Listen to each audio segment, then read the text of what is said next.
Hello, and welcome to the German New Medicine Stories podcast. May listening bring liberation and lightness to your healing journey. Please note that nothing that I or any of my guests say here is or should be misinterpreted as medical information or advice. These are personal stories, not prescriptions. So, today I'm sharing an interview with a woman that most of you probably already know and love, KORI MELOY. She is a well-known in the internet, Instagram sphere of kind of pro-metabolic health. And I came across her work about a year ago because someone sent me her page saying, she's talking about German new medicine. And yeah, I just wanted to talk with her since I super resonate with her work and appreciate so much her focus, not just on nutrition alone, but on these like very important pillars of, how can you create a family culture that is, oriented towards health that I would say, from looks very, that is biological, right? That is like respecting and aligning with the the biological patterns, the way of life that are conducive to minimal conflict and swift conflict resolution for parents and for children. And yeah, I mean, I can't help but see the opposite, right? Because when I work with a lot of women one-on-one, a lot of mothers, and so um a lot of insight into, let's say, like family, like certain lifestyle patterns, certain like family structures that tend to be not conducive to resolving conflicts, tend to create a lot of conflicts. And so I think what KORI is offering, um so much of what KORI is offering is this vision, this embodiment of what a kind of like biological pattern, let's say, of a family. I think she uses the word like family ecology, looks like, feels like, what the daily rhythms are like. And so yeah, I've loved watching her stuff from afar on the internet, and it was lovely to connect with her in real time and hear, some of her own GNM stories and how she's kind of woven this into her work. And yeah, I'm sure if you don't already, you will totally love her after this conversation. So yeah, go to the show notes and you will find her website and her Instagram and um, all the ways to connect with her. So yeah, I hope you enjoy and let me know what you think. Yeah. Okay. So my name's KORI, and I have been in, let's say, like the metabolic and holistic health space online since like 2018, 2019, but then released my first online offering in December of 2020. And Mm. so the realm and the scope that I was in was very much like repeat, and I integrated some pieces of like Weston A Price and Hans Selye, just these people that have this beautiful. I mean, I don't know if you're familiar with Ray Peat, but he had a really amazing ability to see like a big picture and holistic realm of hormones and just the cellular expression of the body. And so I feel like he just was this amazing gateway for me to like be able to land in these pieces of expanding from there. But essentially, how I even got into that space is I had an experience in 2016, 2017, reversing endometriosis. And so when I was diagnosed with endometriosis, from the realm of GNM, like to look back at that space, oh my gosh, it really is that simple. Like, oh my gosh, which I Yeah. can expand on a little bit. But essentially, I'll just expand on it now. Why Yeah. not? Yeah. Yeah. I was a sports performance coach, only female in my space, working with men, like male colleagues, and then also like male clients. And I was in my early 20s, newly married, and we moved to the city. And I basically would wake up very early in the morning, drive like while it's still dark outside, kind of show up in this like warehouse kind of like cave environment, and then be with essentially men, like all day long, and working with men. And it was very much like a masculine and like mechanical and structural environment, which invigorated a piece in me that is interested in organization and Mm. like the body, of course. And we worked with fascia, and it was incredible.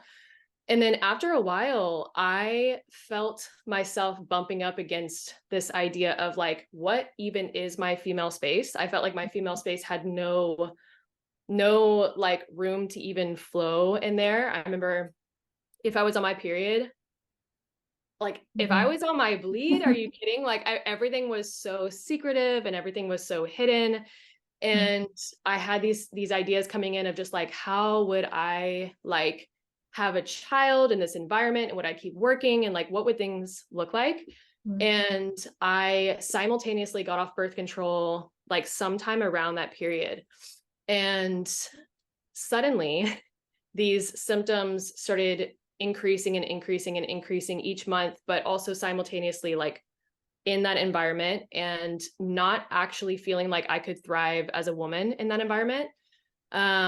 And there's a little more like details and integration involved there, but basically it got to the point where I would have to, quote unquote, have to take off of work whenever I was bleeding to be Mhm. at home and in my space. And for that, it was a lot of pain and a lot of blood and a lot of like blacking out, a lot of drama. Like I did a lot of drama with it. I even was calling my husband to come home from work and like support me and take care of me. And really probably what I wanted around was women. And then also just some element of connection with myself. My uterus was like, please pay attention to me, you know?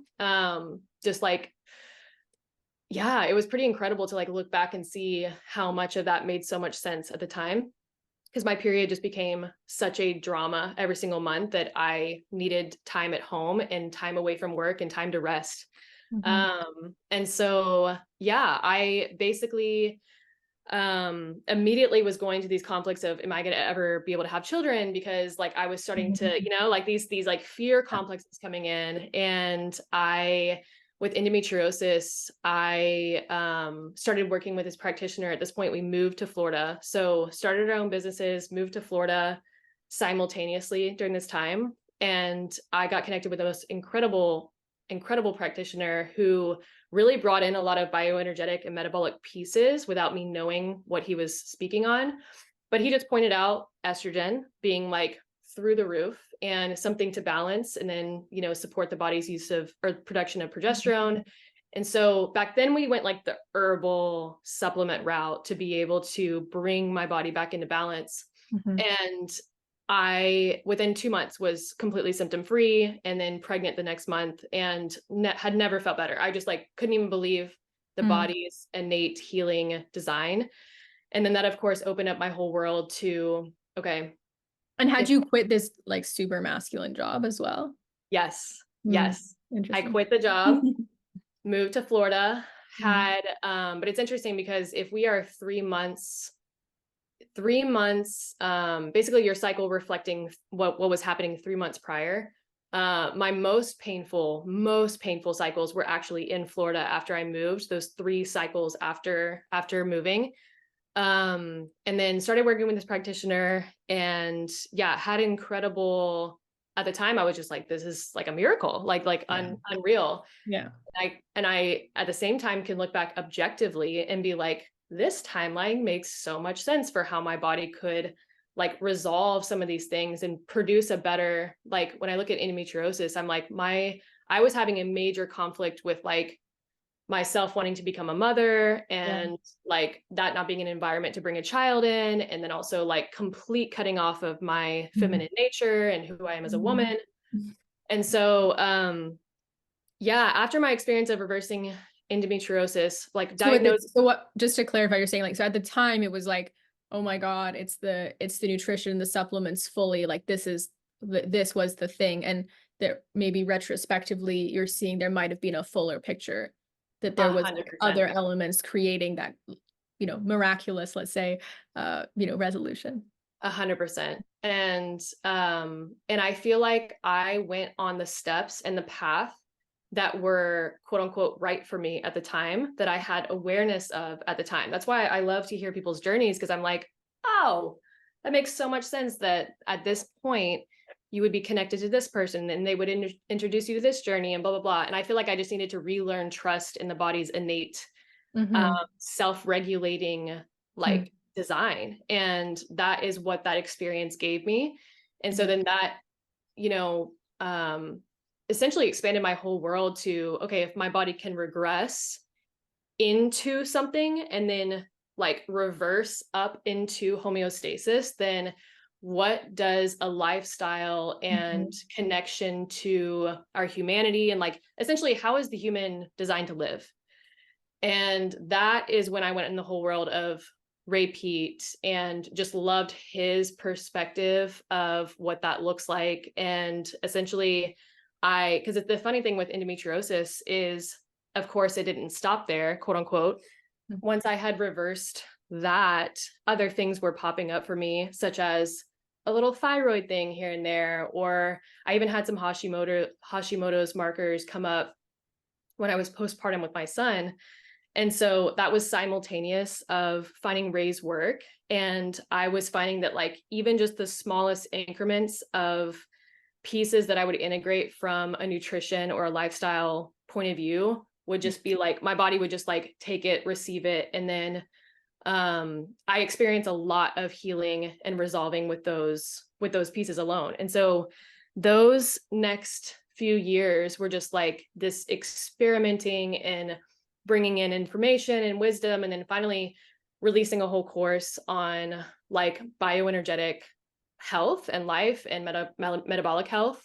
And so that was 2020 of December. And that actually, like right after I released my course, which is funny, right after I released my course in 2020, it was early 2021 when I had a really good friend, my next door neighbor.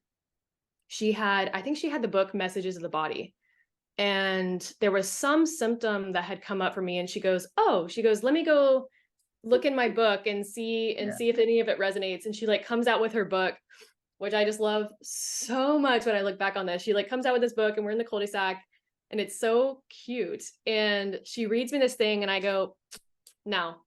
I was like, doesn't resonate. No. It just like went right out of my awareness, just in one ear and out the other. I actually just told her the story the other day of how like if she had sat there just 2 years later, we would have had a totally different conversation. But I felt like my awareness wanted to be closed to that new expansion, because that's a big step, both in your self-responsibility as a human, and then also be able to expand beyond, you know, what you're teaching and what you're taking in. And my entire, I had a containment of awareness of, like, I didn't realize it had a glass ceiling on it. I felt so expansive and open at the time, not realizing that thing can just keep opening the more open we are in life. And so, that was in early 2021. And basically what I was starting to experience was I had this scope that was very like holistic, what I thought, quote unquote, at the time, where if something came up, it felt very capable. Like I felt capable, quote unquote, to be able to rebalance and yada, yada, yada. And then there would just be like an acute season every once in a while where something would not, the needle would not move. And I was noticing the same kind of conversations come up in my space where, let's say 99% or 98% of women were having these beautiful healing experiences.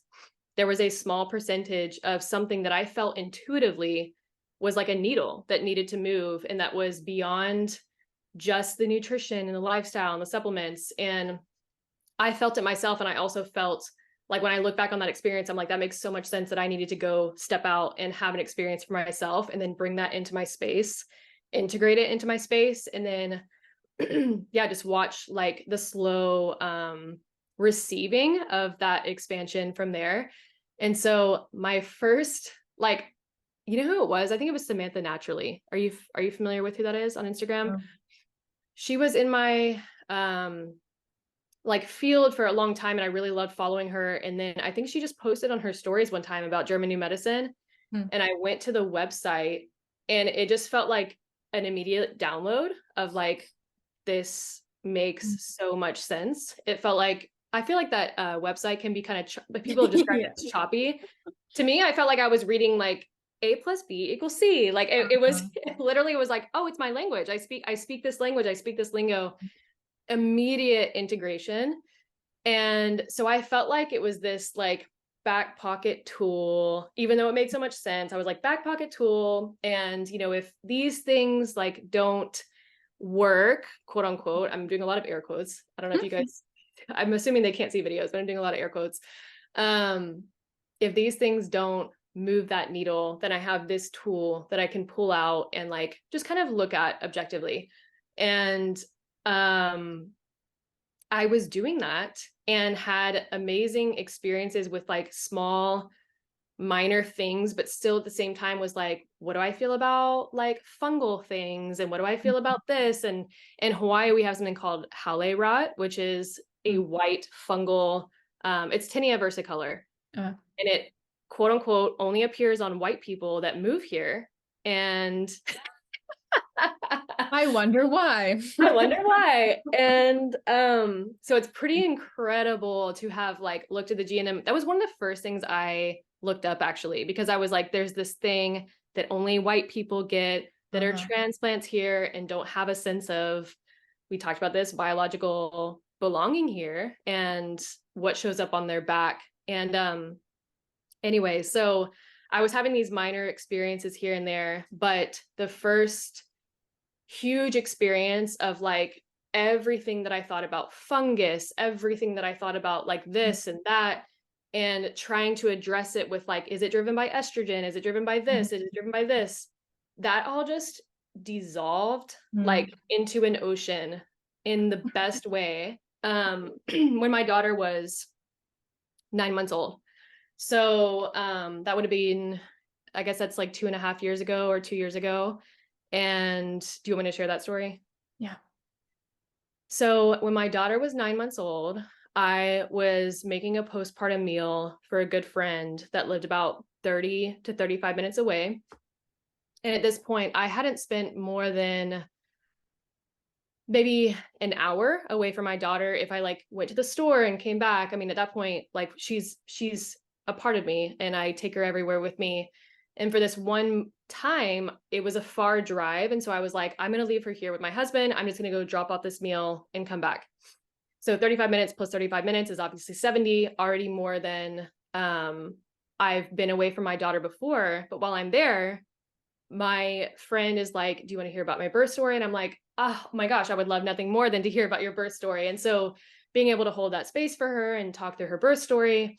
And before I knew it, it had been maybe like 3.5 hours, 4 hours that I was away from my daughter at this point, which in retrospect, we could have had that conversation energetically where I'm like, hey, I'm going to go for Mhm. 4 hours and check in with her that way and feel that. And Yeah. then felt intuitively at that point if I want to bring her with me and made a conscious decision that way. But at that point, I was like, I'll be back in an hour.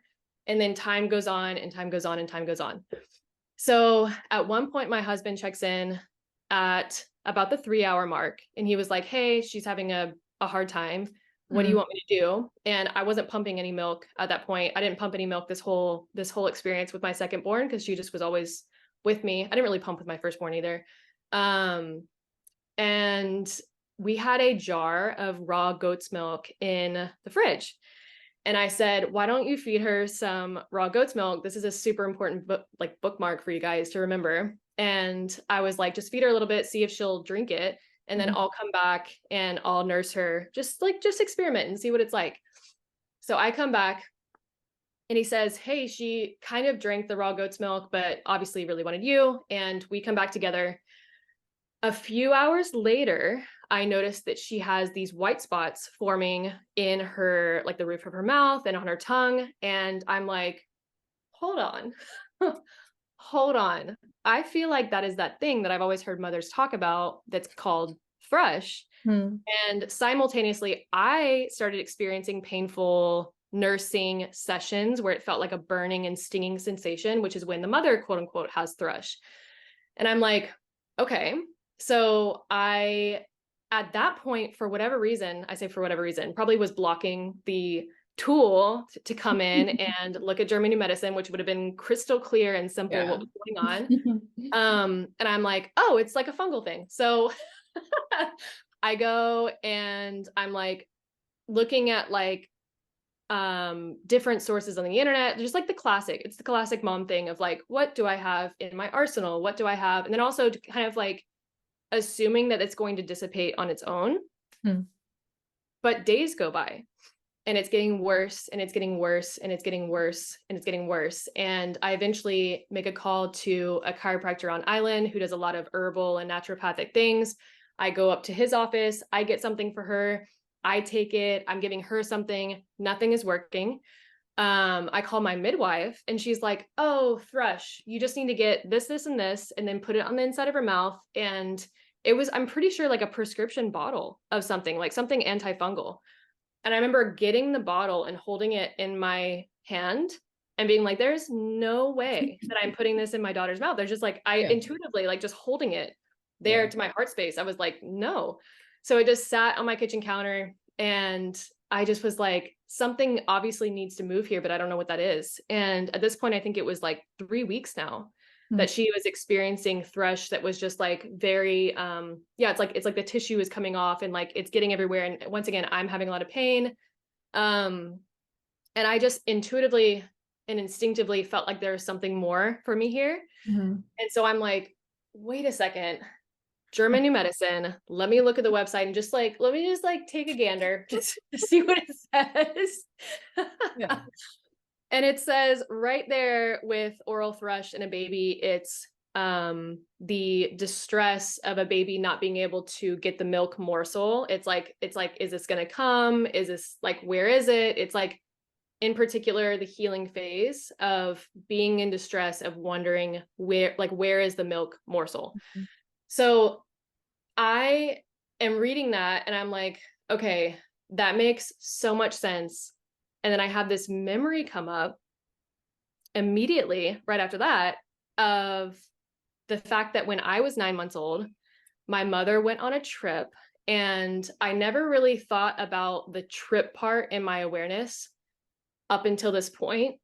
What I thought about up until this point was the fact that she told a lot of people the story about how she was going to go on a trip with my dad and leave me with the grandparents, with my older brother. And she wasn't going to be able to pump because she was going to be gone for a very long time. I think it was like 2.5 weeks or something.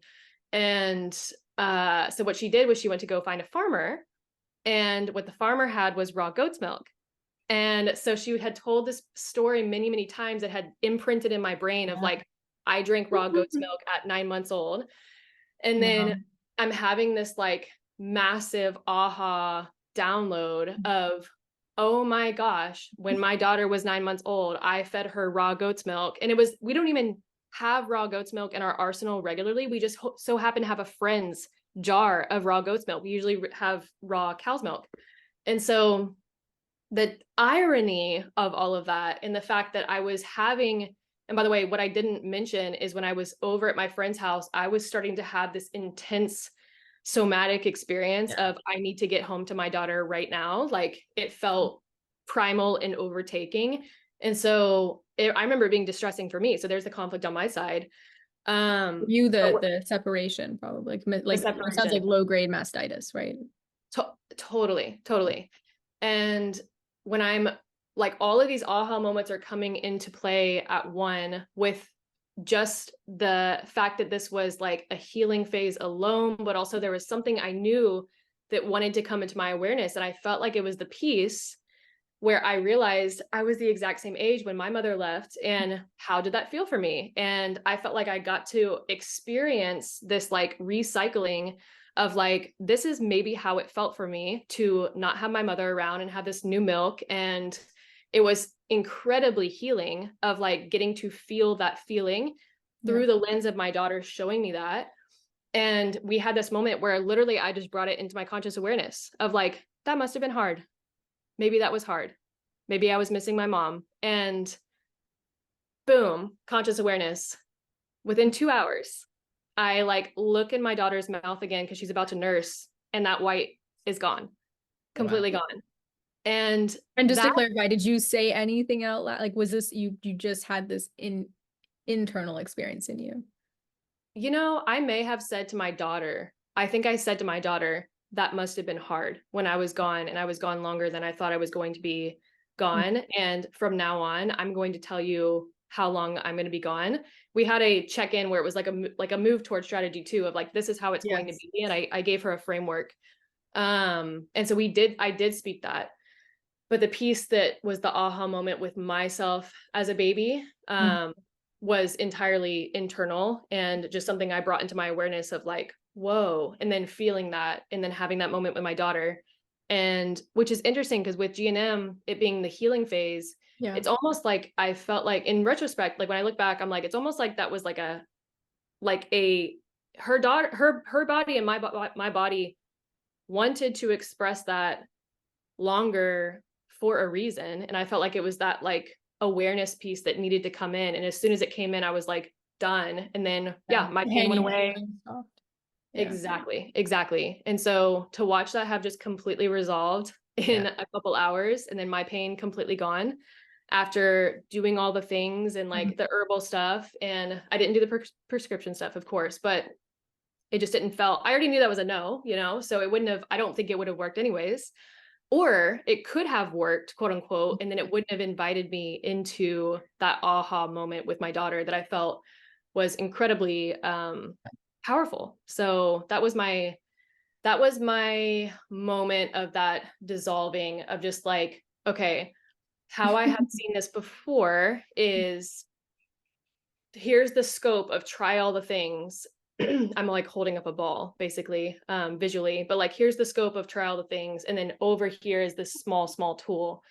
And that was a whole reframe for me of everything feels very equal, feels very flowy. And yes, ultimately on like the nutrition piece and where I stand now, as far as having a bioenergetic charge in the body and the like energy and capability to Mhm. show up and even cognitively like have the awareness, be able to expand in these ways, like I still stand by all of that. Yeah. It's a reframe of like mind body spirit, and when everything just feels like it could just, yeah, flow in and out. And fear is just like, I'm amazed at like how that just, I didn't realize was in Yeah. somewhat in the field of like, oh, it's this.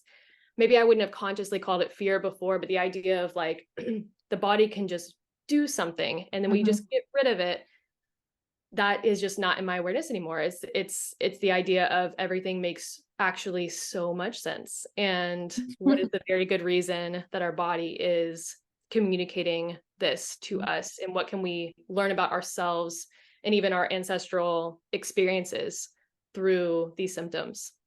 Oh, that's such a brilliant story. I love that that happened for you. And I love that you share the piece too of the like of the of your own story with your mom. And I think, I mean, I love those stories and I can see that like that rhythm in my own life. And I am always like remembering this myself and like reminding the women that I work with that like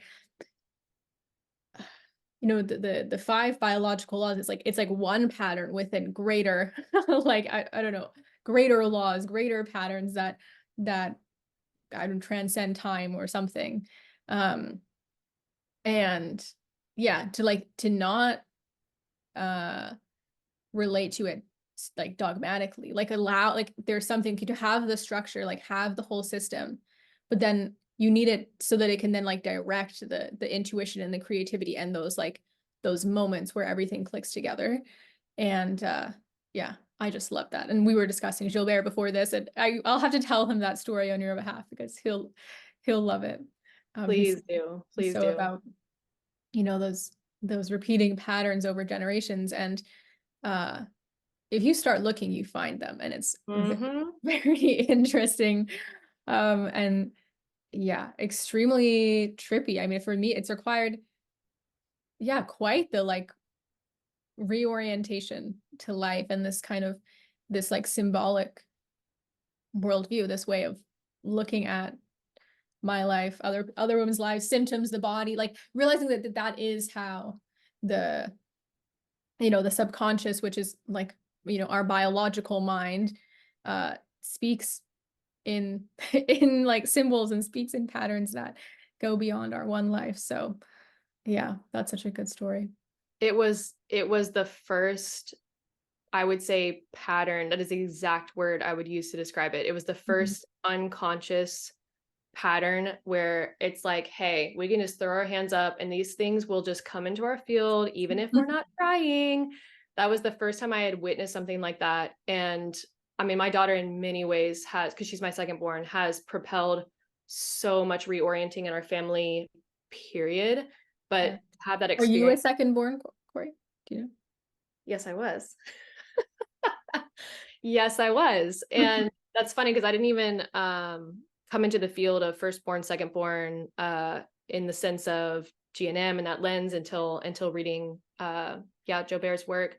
Yeah. And yeah, and so that was interesting too because my mentor, Michelle Chatham, who we created an offering with and a container with, these experiences of patterns, she has her own way of seeing like firstborns and secondborns. And so we worked in like a container mentorship with her, calibrating some of these patterns and bringing awareness to some of these patterns. It's like literally what we did in our mentorship was like bringing awareness to patterns.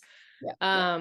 And so it's interesting that that like propelled literally the work that we do with families today because it was that powerful Yeah. in our space. And we're like, this is for everyone. This is for everyone to like bring their awareness into their own patterns and what their children are essentially just repeating in their generational line. It doesn't like we have this tendency in our modern day to experience something with our children and feel that amygdala like fear and like how do I Yeah. fix this Yeah. and what could that look like, to see it as an invitation instead and soften into that invitation. I'm curious if you have any words of wisdom. I mean, I work with so many mothers, and I mean, there's a lot of tension, a lot of tension around children with symptoms, around being the perfect mother. And, I think especially because the Instagram realm, paints a very particular image of, like they're perfect at everything, right? Mm-hmm. And like to me, I mean, it's very easy to like you can tell when someone gets German new medicine, because if they really get it, then that fear and the panic and the tension around symptoms melts. And Melts. so like into if they're still, which is like so normal. I mean, it's like no judgment on how long this takes. Like it takes as long as took me a long time as well. Where you're still like, okay, yeah, like symptoms are like for us and they're so intelligent, so smart, but like I need mine gone right now. A Uh, hundred percent. my children better not vomit one more time.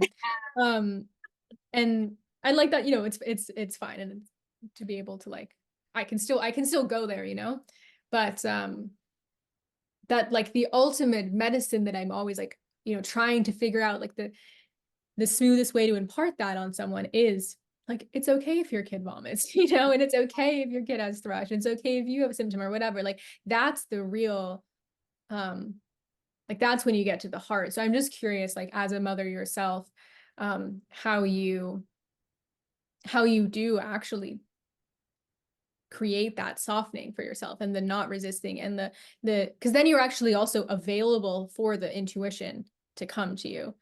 Uh, Totally. so anyways, I'm just curious how you've navigated that yourself.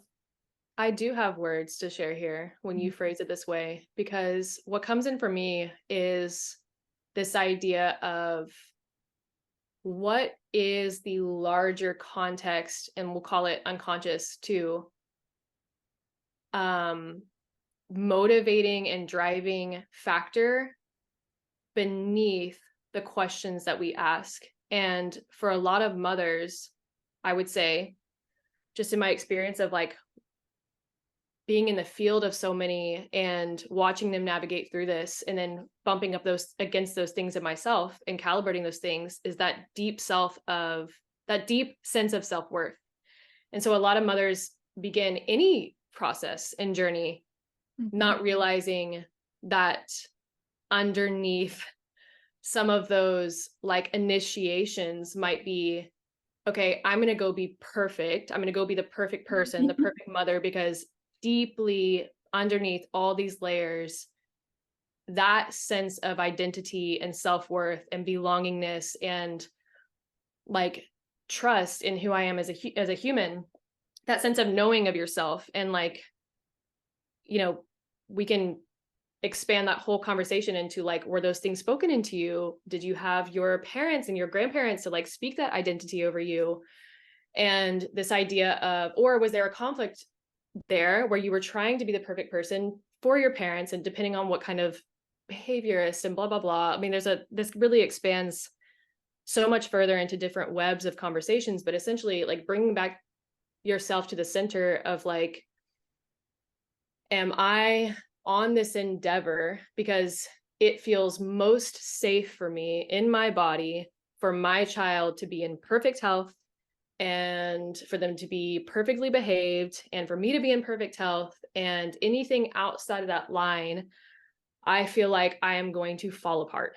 And I don't think that that is something that is talked about enough, is that idea of these pursuits of the black and white. Because people can come from, let's say, the strictly diet realm, and they're like, I'm going to go expand to German new medicine. So let's just talk in like an example here.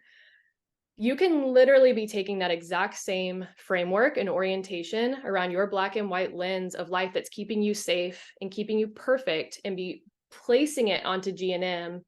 And it's almost manic in the way that if a symptom comes up, you're like, I have to fix this now. It's literally what we just talked about. Because why? Because like, if something is out of line, what does that give you? What does that experience give you? Does it drop your body into a state of collapse because you feel like, what is the point, and what is the purpose, and what is my worth, and what is my identity? Those are the things that I think become incredibly medicinal for us to feel ourselves in that state and be like, because there is a difference. When we just talked about the amygdala thing, and my mentor talks about this a lot. We talk about this in our Rooted Families container, that idea of your amygdala is fired up when something is wrong, in the same way that if you watched your child get like, I'll speak a little less colorfully, but like, let's say your child falls off a bike, and there's that firing up of like, oh my gosh, okay, I'm going to go run to my child who is harmed or who is in pain. There's that element of like, let me go extend myself and help the situation. Some of those things are very primal and biological. At the same time, a lot of us can get stuck in this place of like fight or flight. And I think that's where it's really beautiful in the nutrition element and the hormone element of like, are we pursuing these places out of a drama addiction, the drama of conflicts, the drama of stress, the drama of feeling that like something's wrong with my child? That can literally come up as an addiction in your body if your body is living off of those stress hormones. And so just bringing back the picture to like, what is the core unconscious belief system about myself? What do you believe about yourself? Like, what do I believe about myself that is underneath the pursuit of this realm of GNM? Because a lot of times, I believe at least, mothers start out on their journey with GNM and they realize underneath it all, oh my gosh, I am literally just trying to keep my child from being harmed in the world, or I'm just trying to keep my child from ever being sick. And I just want my child, and like then bringing in this concept of like the book Recall Healing, maybe there was a family death in the ancestral line, and maybe that is something that we're moving away from, and we're stuck in this fear state because someone experienced a very intense family death in your ancestral line that you still feel as like a DNA biological memory. And therefore, how can I keep everybody safe? And so that element, like I said, just becomes medicinal to feel yourself in that state and be like, why do I feel so frenzied about this and that? Because I want you guys to know, listening, that this can come into your field and you can play with this in your field in an immensely beautiful way that is in like that you feel ease with. And that is my hope for mothers, is that they feel ease with. Otherwise it becomes the next fear thing, right? Of like, fear of this, therefore I must fix. as opposed to, oh my gosh, what can I learn about myself? What can I learn about our energy field as a family? And we use the phrase family ecology in our container. It's a Michelle Chatham phrase, my mentor. The ecological family system is like being able to look at your entire family field versus just centered on your child Yeah. for that conflict and for that energy. And what do you know about, like, because I feel like in GNM too, they say that children don't express or don't feel conflicts. Is that true? Or is it more? No, no, no, no. No, definitely. So I mean, like from a biological perspective, we talk about like biological thinking a lot in GNM. And when you're thinking that way, it's very important to recognize like children are conscious from the moment of conception. Mm, Like how we're conceived matters, totally. and children can absolutely experience conflicts, in the womb and birth in those early years, and it can be their own. And then also everything that the mother is experiencing, child is also is living vicariously through the mother. And um so yeah, like if you're dealing with a young child, then always like always, okay, how are they conceived? Mm, What was the drama of the pregnancy? Like what was the parents' relationship? How did the birth go? But like, looking at the mother's experience. Like say if a child expressing a separation conflict, then okay, how could the mom have had a separation conflict? So definitely like that there's not almost there are obviously two distinct beings, but like that mother baby dyad is so um important when it comes to experiencing conflicts. it's huge. Mhm. And something that I actually experienced, I find that it all happens at the same time. The reason I asked that question too is Mhm. in the GNM Facebook group, I remember posting a question when I first found it, and it was related to my son. Yeah. And I remember some of the responses being, oh, children don't experience conflict, and me being Hmm. like, oh, interesting. As in, oh, is this the belief system of like Hammer, and like, because I knew that it didn't resonate with my system, but I was like, oh, where does that come from, kind of a thing. I um don't think so. I mean, it might maybe, I don't know which face, there's there's a lot of people who say different things maybe in the GNM world, but no, I mean, children absolutely, can experience conflicts. It does tend to be like if it is the baby experiencing their own conflict and not through the mom, then it tends to be more literal. Like a morsel mm, conflict for a child, it's like, well, what kind of morsel is a 9-month-old baby seeking? I mean, it's the milk and maybe the foods that they're interested in trying.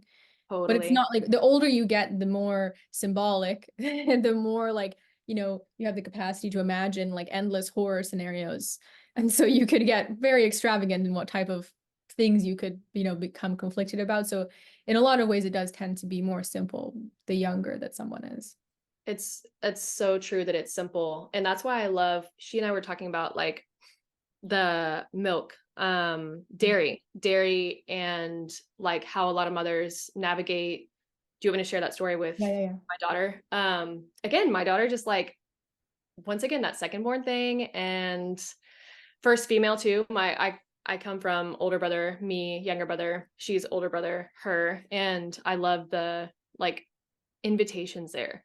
Mhm. But very often in my space will we have a circumstance where a child is born and food is great and the mother is well nourished, and yet there's this one particular food that babies are quote unquote reacting to, and often it's dairy. And of course then we Through get through the mother's breast milk. through the mother's breast milk. Thank you for that clarification. So through the mother consuming dairy, and then how the breast milk is processed in the baby from there. And so you can see so clearly, like in the diet realm, like what is the easy thing? It's just removing, and like we call it good because dairy is inflammatory and quote, like all the things that you would hear in the space. And I know you used to not consume dairy. And do you consume dairy now? Oh yeah. Okay. Yeah. um And I know like all these different psychological pieces of like why mother or like why people remove dairy. But with mothers in particular with babies, I had a very interesting experience in um, navigating some calibrations with my relationship with my own mother during the time that it was in my child's first year of life. And so it's funny because I had my other experience of like, oh, like when I was 9 months old, my mother left and I must have felt a certain way about that. Or maybe I did. I don't even want to put a for sure on that, but maybe I did.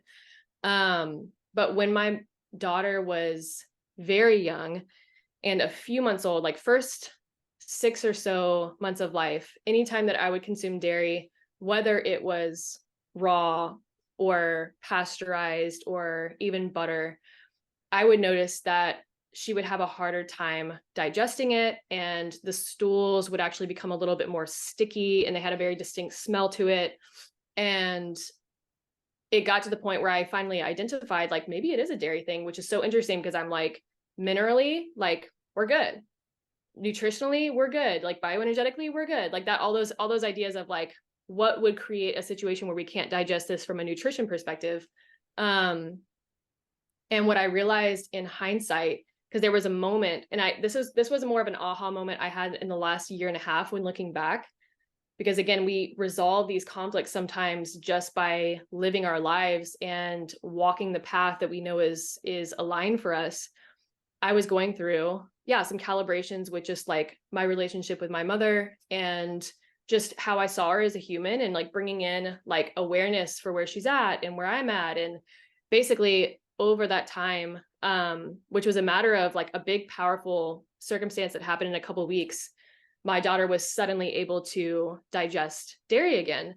And so when I discovered the Recall Healing book, when my friend Molly recommended it, and I'm going through and understanding more of the symbolism of dairy and the symbolism of relationship to the maternal, relationship to mother, it was an immediate aha moment of so many circumstances that I've seen. And since then, in my space, in my course community, this is what is so cool that I was talking about earlier, is often people will ask a question. So like, let's say I was like, hey, my daughter's not digesting dairy. What do you think? It's almost like when we speak that thing out loud, something in our brain offers us the thing underneath that Mhm. conscious thought. It's like the subconscious comes through. And what happens often in my space is somebody will ask a question, and then right underneath the question, they'll like type some sentence or something that they don't think is relevant to the question. When I'm like, oh my gosh, the words are literally offered to you from yourself, and the answer is already within the question. And so what I started noticing after that awareness came to myself is so often mothers would post a question, or I would hear in person about a mother talking about babies digestional issues with dairy, and then in the same exact conversation something coming up about their relationship with their mother. And it also could be baby's conflict with mother and separation, and there's all sorts of things how it could play out as well. But the most common energetic that I've seen is when the mother herself is almost experiencing like a rejection, Yeah. and a not even able to digest like that relationship with her mother at that time, which makes so much sense just from an incremental perspective of like becoming a mother, Yeah. having a like third generation, and then navigating like things that come up for you, you know, in understanding your own ways of being parented, and like you feeling things about that, and there's just feelings involved. Yeah. um and so that was just, it's been an interesting thing to watch play out, is mothers be able to calibrate that. um Well, it's so powerful to have the realization like, oh, right, dairy is not just like a, particular like molecules going into your body, like it's not just physical. Like, what does dairy mean to you? Or what does any food, any input, what does it mean to you? mm, And milk, such a charged, like of course, probably like the most charged. I mean, it's our first food, right? And so so much like laden in that. And so yeah, it makes so much sense. And I think that's the gift that GNM, I mean, so many gifts, but what one of them is like you don't have to restrict. Like it's instead of restriction, you get resolution, right? Mm-hmm. Those are two very, very different ways of living your life. Totally. And it's been cool to see even from that perspective of like dairy and then like let's say meat, for example, like I would see dairy being very maternal, meat as this very like masculine thing. Mm. And it's been cool to see even that navigation and conversation expand to people like seeing the time periods when they would cut out meat or when they weren't able to digest meat or when their children refused meat, when mom and dad were having conflicts and the mother was rejecting the father. And like there's so much from there with the symbolism of Yeah. understanding these pieces of like tradition and mom and dad that are so important in the way that we digest food, because it's how we digest everything. It's Yeah. like literally how we digest everything. Yeah. And it's just such a beautiful holistic picture Yeah. of Well, and it's food. just like, I mean, it's like too much to probably get into here, but for me, the like never ending expansion now, because once you really develop a relationship with one pattern, right? So like GNM, I mean, there's like many patterns within, but let's say, the structure, the five biological laws, like the patterns that are revealed there, then you start to think in pattern. And then it's like, then you just realize, oh, pattern doesn't begin and end like at this biological level. It's like the whole structure of the universe, of the cosmos, is also in pattern at every level.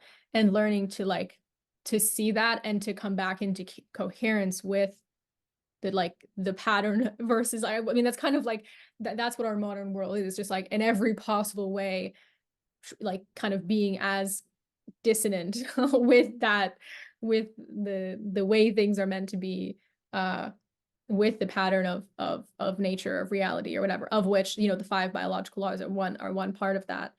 um yeah, it's all just gets very trippy once you open it, but everything makes so much more sense also. Mm-hmm. Like it's Mm-hmm. like so many more things make way more sense after you learn how to see pattern. And Yeah. that's why I think it's so vital for if you're in the space of GNM or even just that interest in that scope and the awareness of wanting to open yourself up to having those aha moments.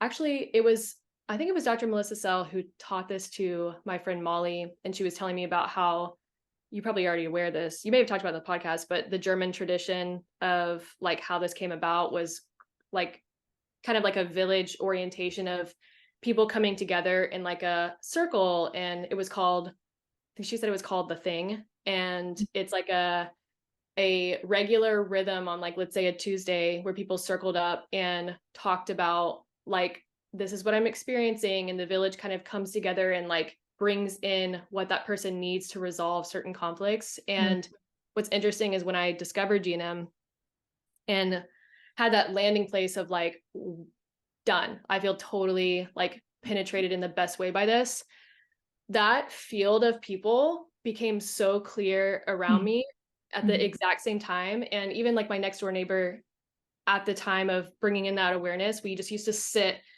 outside of our house and just like discuss in a very, like I said, it's just an open way. And that's what's so cool about like kind of like bouncing off with people, is if you're only in your own process, which is great for certain periods, Yeah. to bring that out into that more communal biological design of like speaking with other people, I think that also brings in a not only objectivity but that sense of ease of like I have support in my life, and like you know what I'm saying. So that's been really cool to see how innately and naturally we have wanted to discuss these things with groups of people. And I think it's so cool to hear about the origins of GNM and be like, oh, this was already like written into ancestry for a long, long, long period of time of people gathering and discussing Yeah. like this is what's coming up and what does that look Well, like. and you know what I'm thinking of here, because obviously with your like background in nutrition and that being like the original like or I guess still, a massive pillar of your work. Um, and I was a big Weston A. Pricer, like, Mm. reading Weston A. Price's book, Nutrition and Physical Generation, like that. I mean, I left university and became a farmer, like I like that changed my life when I was, well, I must have been 18, I think, when I read that. And if people haven't read, you can just Google the photos, but the photo, like it's profound, like what he's showing, right? So people who don't know, he was like an American dentist, and he kind of left because he couldn't answer people's questions of like, well, why am I still getting cavities, and I'm doing everything. And so him and his wife traveled the world, I think for like 10 years, to basically visiting intact indigenous communities all over the world. And and then he would also visit sort of like on the outskirts of these towns, like where those communities had been recently sort of westernized or colonized. And he would photograph their teeth. He would, track their health, and basically just showing how like incredibly vital these indigenous communities were, perfect facial structure, no cavities. Um, and he was like taking samples of their food. And so then, the Weston A. Price Foundation is based on what he discovered. And I think it's like 13 principles of which are all based around what these people were eating. It's Mm-hmm. very compelling, when you read it, Mm-hmm. it's very compelling. And I mean, there's clear truth in it, basically in what he was observing, which was pattern also, right? Like the pattern, like the dietary patterns of these people, even though they were living in very different parts of the world. And then when you learn German new medicine, I mean, I remember when this clicked for me, I was like, oh my God, that yes. So he was visiting intact indigenous communities. And what does that mean?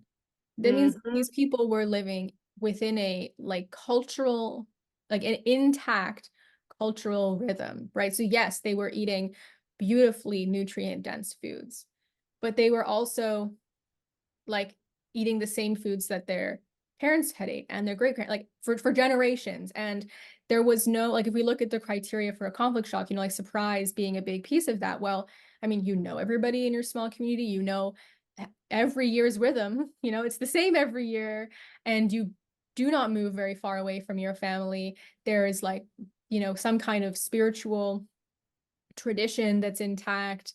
There's elders, there's like community practices, there's all these things that are going on Mm-hmm. that now all of us are trying to reorient to find, because we're realizing that is where balance is. That is where, like, the least kind of conflictual lifestyle. That these traditional ways are the biological ways. These weren't just like arbitrary ways of living. They were actually uh to be in harmony with our biology. And then realizing like, oh yeah, and then he went immediately to these communities that had just been like freshly destroyed, Mm. westernized. And what was he Mm. looking at? He was looking at their teeth and how they had completely just eroded. And we're talking in like not even one generation of like births at this point. Mm-hmm. And uh and from a German new medicine perspective, we're looking at, a self-devaluation bite conflict in the mouth. And Mm-hmm. how would you, like, a bite conflict, there's two different ways that it goes, but in this context, my guess, the way it was experienced was, the authority coming in, this colonizing force, Mm-hmm. completely ripping you out of your community, out of your food sources, everything. I mean, you cannot bite back. The lungs, like tuberculosis, a death fright conflict. And it just makes, like, what could be more conflictual than going from like in a beautifully intact culture to just being ripped right out of that to something that you don't even know anything about at all. Totally. Um, and so that is just like, whoa, like realizing all of that was very transformative for me. And that, that Weston A. Price really saw something, but that like the correlation doesn't equal causation piece, and Mm-hmm. that what he was like, measuring of like how nutrient dense the foods were, that was not the whole story, and maybe not even the most important part of the story. Totally. Yeah, big. That was a big realization. You would love my mentor's work, because basically she took Weston A. Price's work and then expanded it into what she calls like a pyramid of stability. And it is right in line with the biological laws of, like, she's like, Weston A. Price fantastic work. And she also raised her kids, Weston A Price, like nutrition wise. Yeah. She was in the world of dentistry and brought in this integration of like what she could not unsee, Yeah. which is the idea of like all these other pieces and framework of what makes somebody human and how that contributes and essentially creates the expression of their mouth, their jaw, the energetics of the teeth, the jaw expansion. Like it's so beyond. I think Weston A Price, like honestly though, legacy maker in the sense Oh that he yeah. kind of went out, and I feel like he paved the way for. Oh, this is I, no beef. I mean, I'm oh no so, no no. so grateful for him. Yeah. I know, no. I totally agree. I just love the way that he like it's almost like he just like went out, dropped a little pebble in the ocean, and he was like, "You guys get it." And like the Yeah. rest of us are like further expanding and expanding his work, and it's just so cool to watch how he was just like a pioneer Yeah. in that framework of looking at patterns, like you said. Yeah. And then now what do we get to do as we evolve and bring more awareness into it? And I think it's so fun to see how that like ripple effect has come into play. I mean, I think it's also we spoke about this maybe a couple of weeks ago, like outside of this recording. Of you were just saying that you had been observing how like the women in your space like have been receiving GNM very differently recently and very like, oh, actually like tell me more about that instead of like, what's this woo-woo crazy stuff. And I think that's where like, they're like Weston A Price, like that's also what people could have received at that point in time was nutrition. Totally. And then that something is shifting now where women are very interested in the 5 biological laws because they've done everything else. Right. And there's still stuff going on. And so yeah, it's all happened in like some perfect order. That's where I found my most aligned way to show up in holding a contained space like that is just pointing people back to their own language that they use, because it really puts the sovereignty like and responsibility back into their own hands, where they can look at their exact life circumstance and then just look at it from a different perspective versus like, here's this thing, oh, have you thought about this that's like way out here? I tried that way, and I think certain people like it just landed. I mean, people that listen to your podcast, I see your podcast shared in my space all the time, and there have been people from the very beginning who maybe even found it before me, and it just resonated and landed immediately. And then with other people, I think it's important for them to see the words and the language they use and then be able to expand that way. And it's been really cool to watch the slow integration of these pieces into my space that was so only nutrition and lifestyle and supplements, and then watching it expand and then watch that slow softening of people also expand alongside it. Yeah. It's so good. It's so fun. I mean, I love that. It's so fun to like, I mean, it comes back to the pattern thing, but when you start listening and you know what you're listening for, then you like, someone's language. I mean, you don't even have to know what's in. I mean, I've done that in sessions where someone's, telling you about some other thing. We're working on another symptom, and I'll be like, do you have constipation by any chance?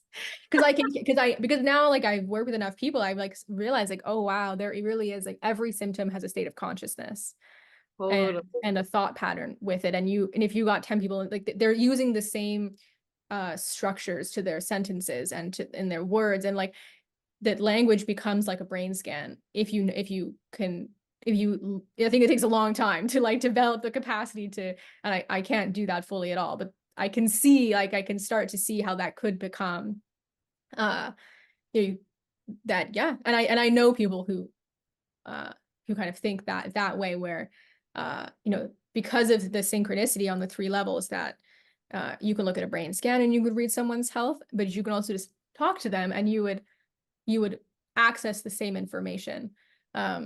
And so, the more and more people who have the skill, and everyone, we're all learning, I think it's just going to blossom because we're all going to get better at like helping other people see their stuff. And then once you see it once, like you experienced, right, you just. Yeah, there's so many great ways to even identify that. I have like 2 that are my favorite because they come up a lot, but in conversations where there's like certain adjectives used, One is a phrase, spreading myself thin. Like if I'm talking to a mother and she's like, I'm struggling with this and this, and I can't put on weight, and I just feel like I'm spreading myself thin.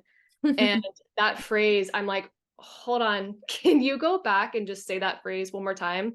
I have had that conversation no less than, I think it's been more than a couple dozen times now with people either in my space or in person who are like, their body is responding in the same way that their psyche is speaking. It's just that window. And then my other one, that's my favorite, this happens even more common, is the thyroid and time, because the thyroid is a master receptor of time, and then time comes up in their language a lot, where it's like, I feel like I don't have enough time. I don't feel like a time is getting away from me. And how do you have enough time in the day? And this idea of time coming up, or like being rushed through things. I'm so rushed, hurry up.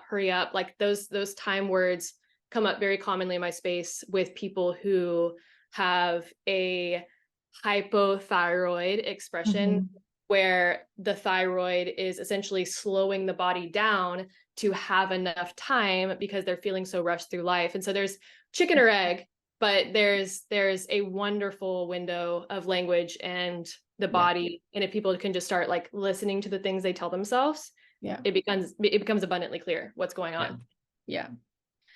I don't know how much time you have, but the one other thing that I maybe just to hear you speak briefly on,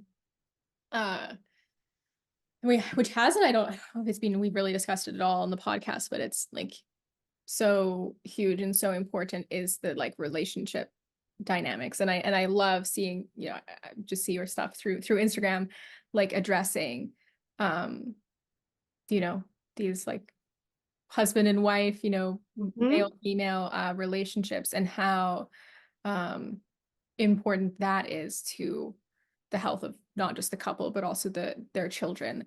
So obviously we could talk for hours about this, but I'm just curious, maybe just a little bit on that.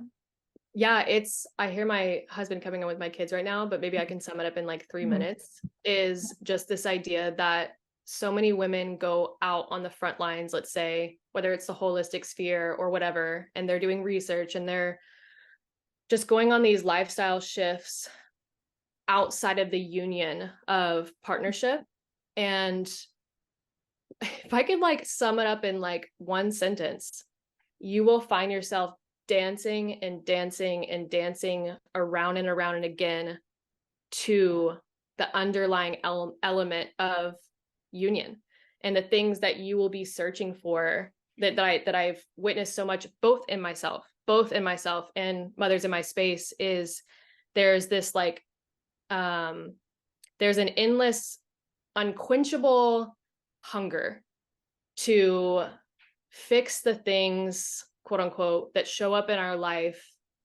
And it really could be more simple in the sense of, if we have that like unity, and this is what we expand in our offering, but like that unity being that, like my mentor calls it, like a battery charger. Like if that is coming together, and of course that sounds more simple maybe than it seems, in the sense of, okay, but this, and he's this, and he won't do that, and I can't convince him this, and blah, like obviously there's all the stories that we tell ourselves that come up, and all the different dynamics that are very valid in your circumstances, and how can we move those needles and walk forward. But there are so many circumstances in my life where there has been that unquenchable hunger for like, what is that thing, when the thing has been right in front of me, in being top 3, top 2 most important things in the energetics of expression and symptoms in our children. And actually one of them that I can share as just an example is, both of my children for a while were doing a like cradle cap kind of like, it wasn't flaky, it was actually more like a protective like layer. Like a little helmet. A little helmet, and only like on the top of their head, which is, I think Dr. Melissa Sell calls like something with the connection with the father or the masculine. I can't remember exactly what, and I won't get into the weeds there, but doesn't even matter. It doesn't even matter what it is. It's the fact that I noticed it, and I would like comb it off and like do the oil thing and then, you know, ocean water dunks and blah, blah, blah. And it kept coming back. And my husband and I at the time, I was sleeping with my daughter in our family bed. And then my husband was actually sleeping at night with my son in another bed because we couldn't fit, I believed that we couldn't fit all in one bed. But one day, for a myriad of reasons, we decided to just energetically create the space and believe that the space is there for all of us to be unified in a bed together, and especially for my husband and I to sleep next to each other again. Within 2 days, gonzo hasn't grown back, completely gone. And yeah, maybe I would call that cradle cap, but I see cradle cap be maybe one of the most common things that shows up in babies. And a lot of times in the holistic space where there's a co-sleeping mama and they're doing the family bed situation, but the husband is in another bed so he can sleep at night and blah, blah, blah. And that doesn't necessarily need to be like A plus B equals C of like, oh, it's the bed, but it's like the idea of that unity being at night when we're in theta and when we're subconsciously, and you've talked about this on your podcast before, that idea of like subconscious, like integration, that idea of even just that alone was huge. And that's like that is a micro story of what else has happened in our family as our family has come together. But even like, I'm convinced even if I showed up, like if I like did like, I wasn't testing my hormones at the time, but like if I did like a hormone test, quote unquote, we would see hormonal, like I kind of wish I don't even necessarily resonate with testing anymore, but like I kind of wish I had, for the experience of just kind of watching what might have shifted during the time that we went from disunity into unity. And even just rebalancing like masculine, traditional, not in the sense of maybe what we're seeing on Instagram as far as like trad wife, trad husband stuff, but just like biological masculinity, biological femininity, and then watching the fruit unfold from there. It's been incredible. And I find that that's just like so often all I need to say is these simple things for families to go back and start thinking and being like, oh, I already know. Like often It's the permission to actually know what you already know in a lot of ways. Yeah.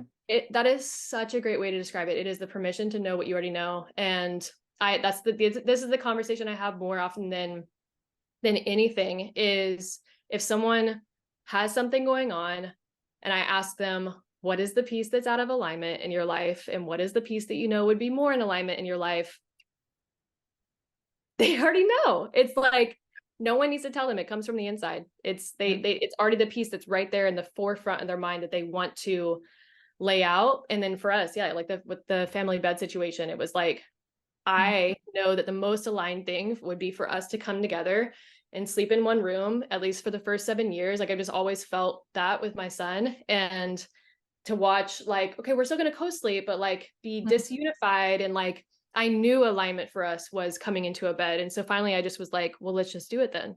Like, let's just go be aligned in the pieces that we know we can create, and create that space where I did not think that there was a space before.